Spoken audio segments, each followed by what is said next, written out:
To news now in education, several changes have been put forward by teachers to improve the second sitting of the primary exit profile PEP exams. The matter was raised at the Jamaica Teachers Association's annual conference currently underway in St. James. Our reporter Dwayne Anderson is covering the event and filed this report. The primary exit profile PEP replaced the grade 6 achievement test GSAT in 2019 with the first cohort of students tested. It remains a moot point on how well the students did. But as far as teachers are concerned, PEP Year 1 gets a failing grade. For the coming year, they want a smoother process, something they feel Education Minister Carl Samuda can help with. We want to call on him to be smoother next time around and order the individual students' percentage scores to be sent to schools to better enable our teachers to plan for future cohorts of students. There are many out there who feel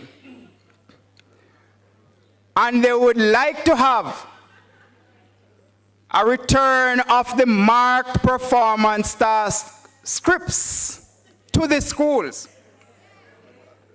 because I believe that these marked scripts would put them in a position as teachers to look at the weaknesses of the students and then to see how best they can plan and get around those weaknesses.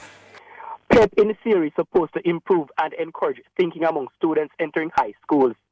But for the JTA, the frequency of exams under PEP may be defeating the purpose. The tests are drawn out over 3 months. When one adds monthly tests, weekly tests, mock tests, termly tests, some feel that this amounts to strictly over-testing. Students are said to be struggling with motivation to study and take the test stretched across 3 months. The teachers feel it would be better to pass the exams into 1 week for grade 6 students. Dwayne Anderson, TVJ News.